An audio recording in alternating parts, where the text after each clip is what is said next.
There he is. Look at him. He's coming. Get off! Get off! Get off! It's really acute. Is even basic difference. Tenerife? Is anybody heard of Tenerife?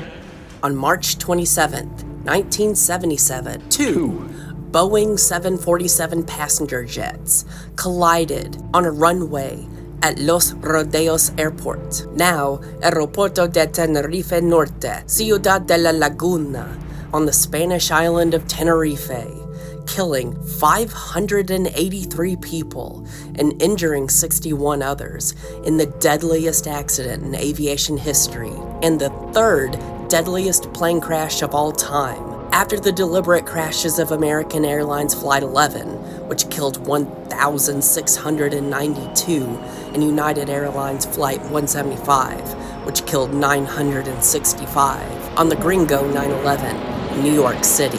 Came out into the hallway, I saw the super, and I was like, what happened? And then he's like, someone, blew up the World Trade Center or something like that. Okay, a plane has crashed into the World Trade Center. And we're looking, like we have a balcony here. The paper, is flying all into our balcony, our yard and everything. And we're, oh my gosh! Oh my gosh! Oh my gosh! What happened? What was that?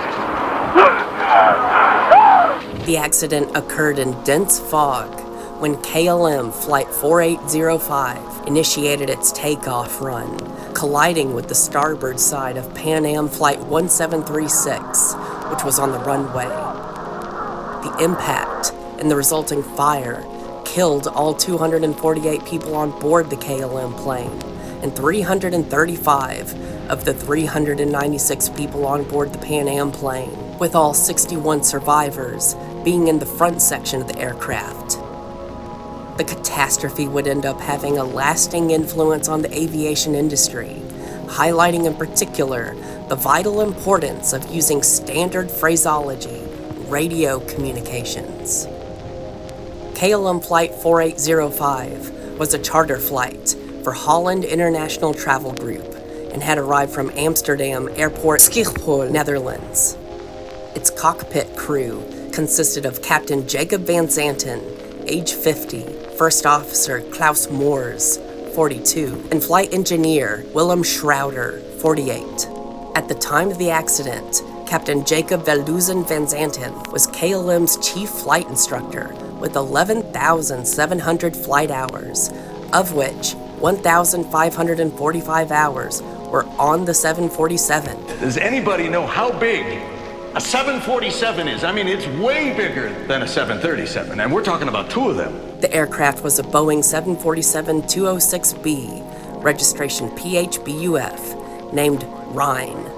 The KLM jet was carrying 14 crew members and 235 passengers, including 52 children. Most of the KLM passengers were Dutch.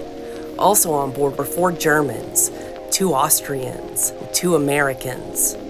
After the aircraft landed at Tenerife, the passengers were transported to the airport terminal.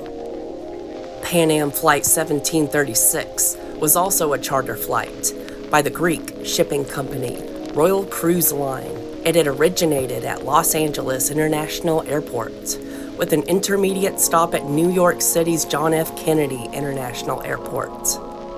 The aircraft was a Boeing 747-121, registration N736PA, named Clipper Victor.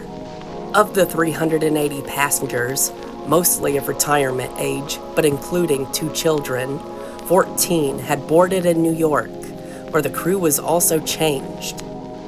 All but 5 passengers on board the aircraft were Americans. The non-American passengers were all Canadian nationals. They were on their way to board the cruise ship Golden Odyssey for a 14-day trip across the Mediterranean. The new crew consisted of Captain Victor Grubbs, age 56, First Officer Robert Bragg, 39, Flight Engineer George Warrens, 46, and 13 flight attendants. Clipper Victor was a historically notable plane, as it was the first Boeing 747 to operate a commercial airline flight, when it flew from John F. Kennedy Airport to London Heathrow on January 21st, 1970. On August 2nd, 1970, in its first year of service, it also became the first 747 to be hijacked, en route between JFK and Luis Muñoz Marin International Airport in San Juan, Puerto Rico. It was diverted to Jose Marti International Airport in Havana, Cuba.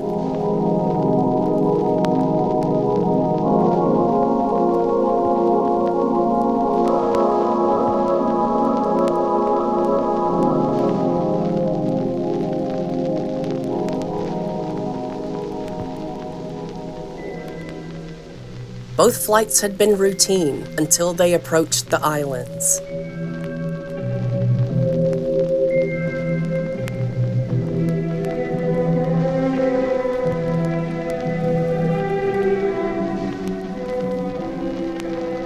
At 13:15, a bomb planted by the separatist Canary Islands Independence Movement exploded in the terminal of Gran Canaria Airport, injuring 8 people.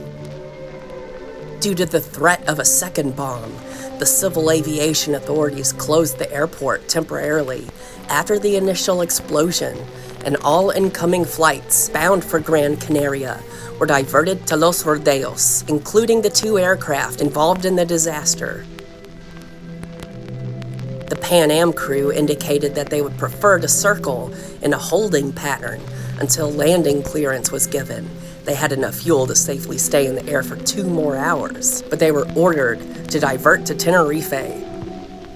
Los Rodeos was a regional airport that could not easily accommodate all of the traffic diverted from Gran Canaria, which included 5 large airliners.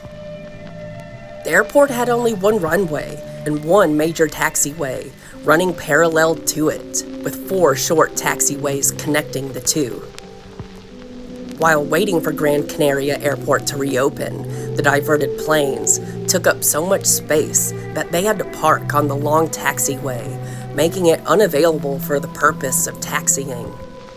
Instead, departing aircraft needed to taxi along the runway to position themselves for takeoff, a procedure known as a back taxi or backtrack.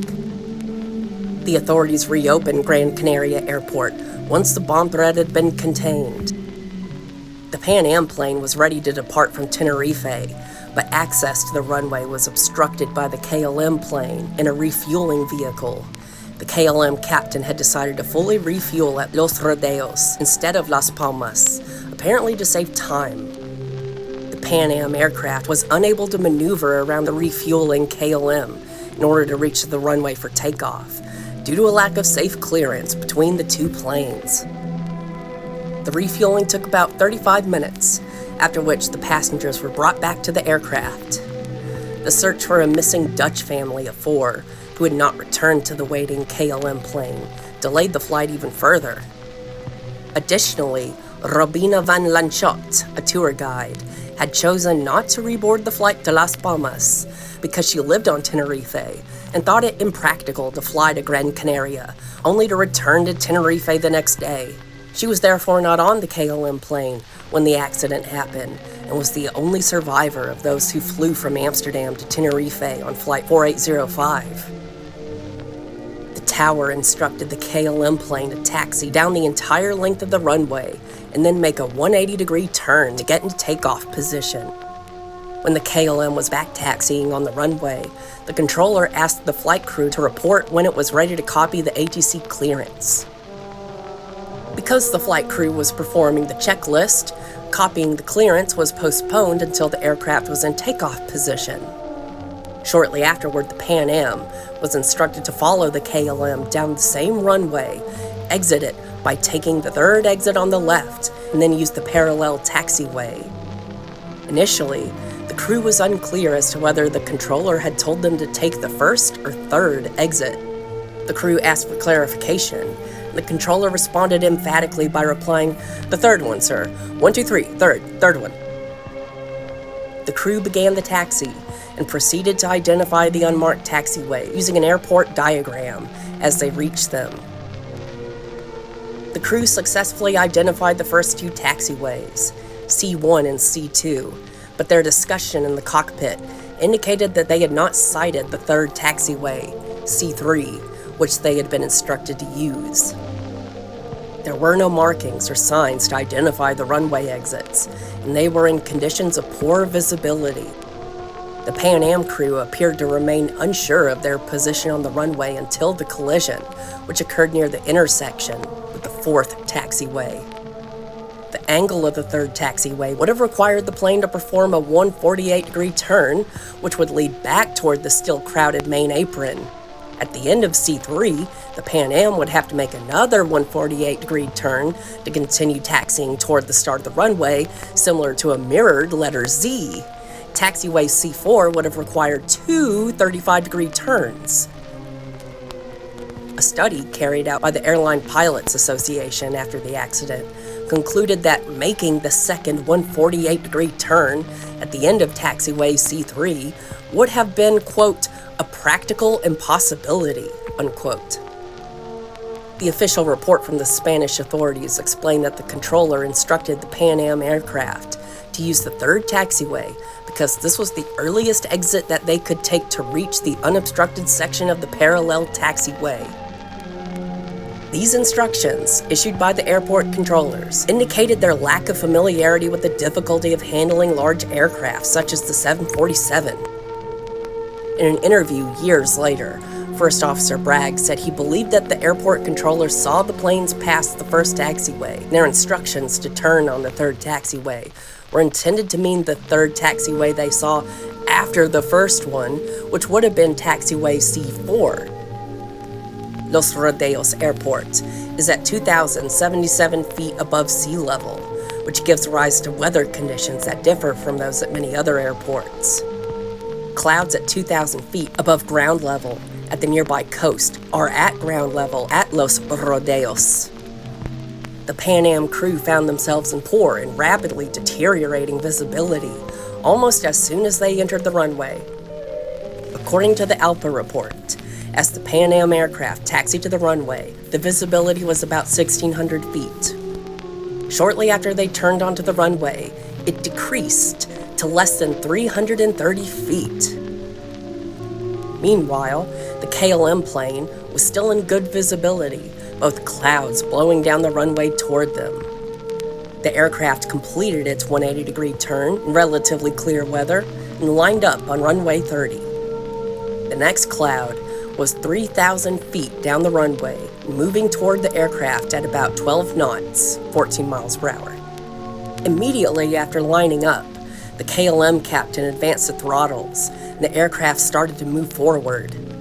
Moores advised him that ATC clearance had not yet been given. Van Zanten responded, "No, I know that. Go ahead, ask." Moores then radioed the tower that they were ready for takeoff and waiting for our ATC clearance. ATC radioed the KLM aircraft, addressing them by the wrong call sign, although the KLM still interpreted the transmission as theirs, providing instructions that specified the route that the aircraft was to follow after takeoff, but did not clear them for takeoff. To add to the confusion, the controller had used the word takeoff in his clearance, potentially convincing Van Zanten that a takeoff clearance had been issued. Moores read the flight clearance back to the controller, completing the readback with the statement, "We are now at takeoff," although it's still not known whether "we are at takeoff" or "we are taking off" was said. Captain Van Zanten interrupted the first officer's readback with the comment, "We're going." The controller, who could not see the runway due to the fog and did not have any ground radar to use at the airport, initially responded with, "Okay," terminology that is non-standard, which reinforced the KLM captain's misinterpretation that they had takeoff clearance. The controller's response of "okay" to the first officer's non-standard statement that they were now at takeoff was likely due to his misinterpretation that they were in takeoff position and ready to begin the roll when takeoff clearance was received, but not in the process of taking off. The controller then immediately added, "Stand by for takeoff, I will call you," indicating that he had not intended the instruction to be interpreted as a takeoff clearance. A simultaneous radio call from the Pan Am crew caused mutual interference on the radio frequency, which was audible in the KLM cockpit as a 3-second-long shrill sound, or heterodyne. This caused the KLM crew to miss the crucial latter portion of the tower's response. The Pan Am crew's transmission was, "We're still taxiing down the runway, Clipper 1736. This message was also blocked by the interference and inaudible to the KLM crew. Either message, if heard in the KLM cockpit, would have alerted the crew to the situation and given them time to abort the takeoff attempt. Due to the fog, neither crew was able to see the other plane on the runway ahead of them. After the KLM plane had started its takeoff roll, the tower instructed the Pan Am crew to report the runway clear. The Pan Am crew replied, "Okay, we'll report when we're clear." Upon hearing this, the KLM flight engineer expressed his concern about the Pan Am not being clear of the runway by asking the pilots in his own cockpit, saying, "Is he not clear, that Pan Am?" Valduzen van Zanten emphatically replied, "Oh yes," and continued with the takeoff. According to the cockpit voice recorder, the Pan Am captain said, "There he is!" when he spotted the KLM's landing lights through the fog just as his plane approached exit C4. When the KLM aircraft was approaching at takeoff speed, Captain Grubbs exclaimed, "God damn it, that son of a bitch is coming!" while First Officer Robert Bragg yelled, "Get off, get off, get off!" Grubbs applied full power to the throttles and made a sharp left turn toward the grass in an attempt to avoid the impending collision. By the time the KLM pilots saw the Pan Am aircraft, they had already exceeded their V1 speed and were moving too fast to stop. In desperation, the pilots prematurely rotated the aircraft nose upward and attempted to clear the Pan Am by lifting off, causing a 72-foot tail strike. The KLM 747 was within 330 feet of the Pan Am, moving at approximately 160 miles per hour when it left the ground. The KLM 747's nose landing gear cleared the Pan Am, but its left side engines, lower fuselage, and main landing gear struck the upper right side of the Pan Am's fuselage, ripping apart in the middle of the Pan Am jet, almost directly above the wing. The KLM 747's right side engines crashed through the Pan Am's upper deck immediately after the cockpit, instantly killing all the passengers seated there.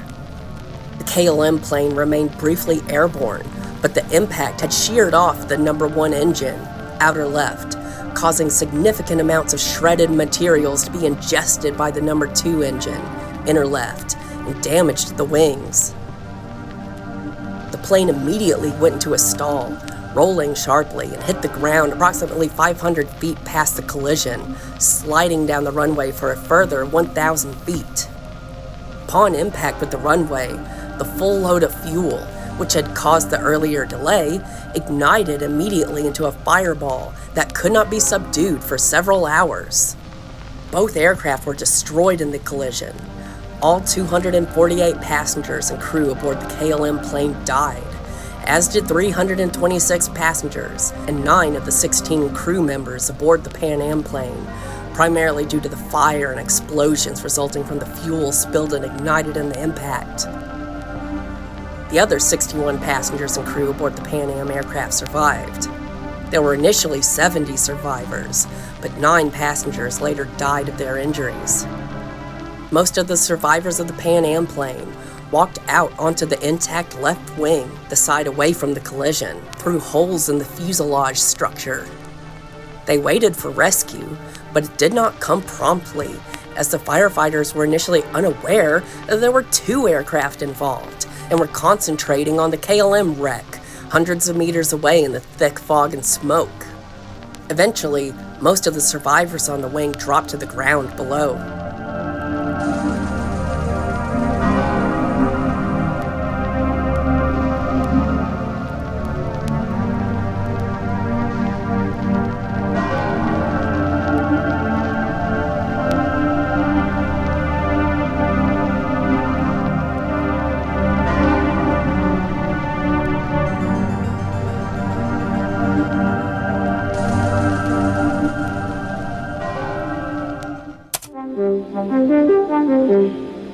This is the ABC Evening News. So almost falling backwards. But anyway, I caught myself, and so I had to jump, landing on my feet, which I did. I'm afraid I landed on somebody's back. I hope and pray that they were saved. Today, the fog was better, the fires were mostly out, the investigations began. Peter Jennings has a report. The burned-out hulks of the two jumbos make very clear the extent of the human devastation. Many of the dead, their personal belongings still lie indiscriminately along the runway, are so badly burned as to defy identification. The impact with the KLM plane traveling at more than 150 miles an hour was horrendous, and strange enough, rather a calm among some people. At the hotel where there are some other American survivors downtown, I must confess I found them surprisingly calm. And I asked one survivor if he was always calm, or if in fact he thought he might still be in shock. I think most of them feel that they're still in shock, that the realization of this terrible tragedy hasn't hit them. People are confused also on the question of what actually happened. The following day, the Canary Islands Independent Movement, responsible for the bombing at Gran Canaria that started the chain of events that led to the disaster, denied responsibility for the accident. Charles Amador got one of the first, his son John, a survivor, telling what happened. He looked up on the right window where he was seated. He was in the second row, he said, up on the top deck. And he looked out the window and he saw this KLM plane headed right for them. He knew that there was no way in the world that the crash could be avoided, because the plane was about a foot off of the ground and was headed, he said he estimated the speed around 200 miles an hour at that time. When they heard the crash, he said he was crawling over bodies and people screaming and quite confused, those that were suffering. Spanish army soldiers were tasked with clearing crash wreckage from the runways and taxiways. The runway was carpeted with the pieces of wreckage, mingled with the remnants of passengers' personal baggage. The pictures can show this horror. They can't convey the stench of the dead, of the smouldering still of the two aircraft, a stench which hung over the airport long after the last flames had died and the last bodies had been removed. Once this task had been completed, the workers seemed, not surprisingly, to hardly know what to do next. Most of the dead were still strapped in their seats as though ready for takeoff. One mother was still clutching her small daughter to her bosom.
By March 30th, a small plane shuttle service was approved, but large jets could still not land. Los Rodeos was fully reopened on April 3rd, 1977. The accident was investigated by Spain's Civil Aviation Accident and Incident Investigation Commission. About 70 personnel were involved in the investigation, including representatives from the United States, the Netherlands, and the two airline companies. Analysis of the CVR transcript showed that the KLM captain thought that he had been cleared for takeoff, while the Tenerife control tower believed that the KLM 747 was stationary at the end of the runway, awaiting takeoff clearance. The investigation concluded that the fundamental cause of the accident was that Valduzen Van Zanten attempted to take off without clearance. Roger, sir. We are cleared to the Papa Beacon flight level 90. Right now, 04 until intercepting the 325, and we're now taking off.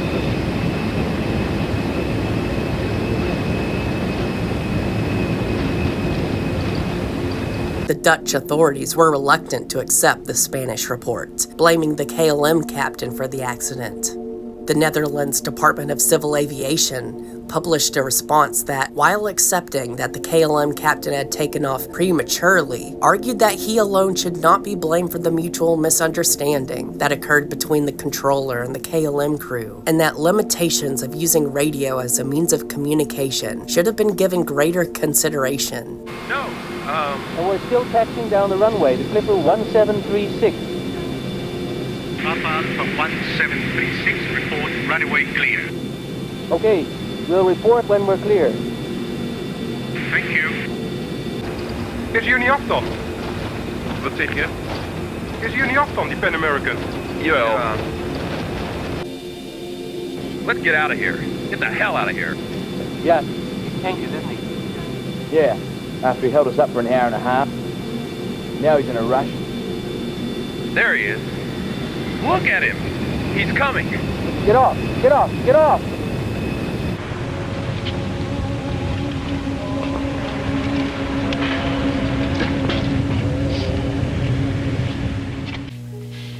I'm really gonna miss this place. We didn't need the 92 degrees. The large number of interconnected decisions influencing the events at Los Rodeos created a system where no one was completely in control. 4 systemic problems set the stage for the Tenerife disaster. First, the criminalization of procedural violations placed undue stress and fear on the KLM crew, causing them to make decisions which were suboptimal. Second, cockpit hierarchies were dangerously one-sided. The prevailing culture was one of deference to the captain, in which junior crew members did not feel empowered to assert themselves if they thought the captain was making a mistake.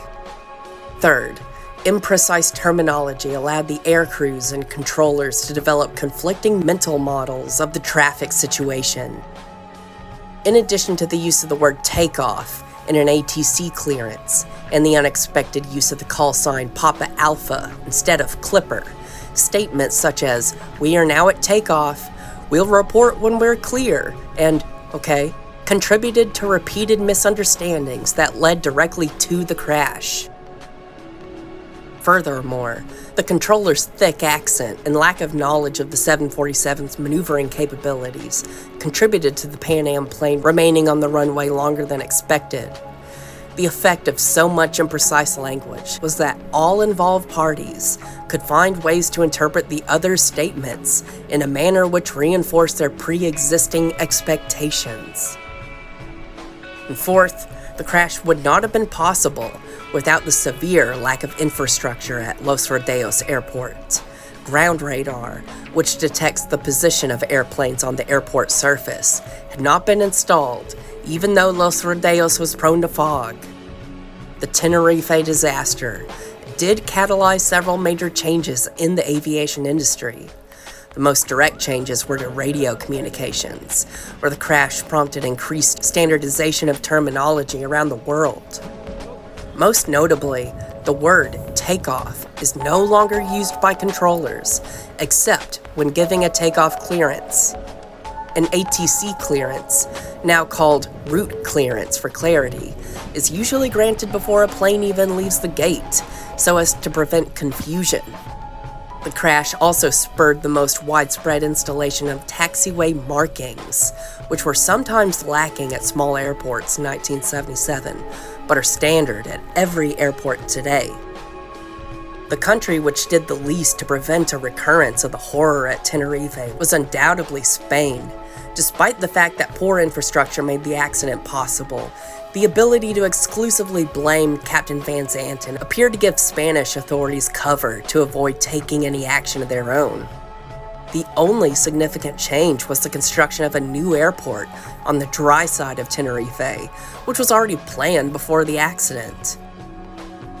The now infamous Los Rodeos Airport was thus largely unchanged when in 1980, a British airliner crashed, killing 146 while attempting to land there. Radar could have prevented that crash too, but despite recommendations to do so following Tenerife, none had been installed.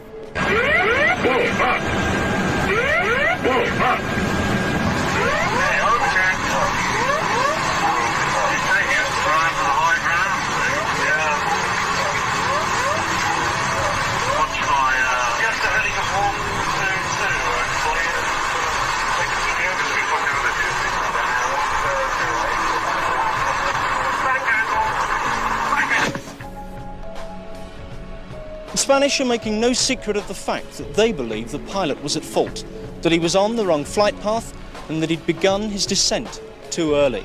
But the British want to know why, if it was the pilot's mistake. The control tower at Tenerife Airport didn't tell him so before the plane crashed into the mountain. Todo el que tenga bolsas llenas, que las lleve al camión, las vacíen y regresen de nuevo.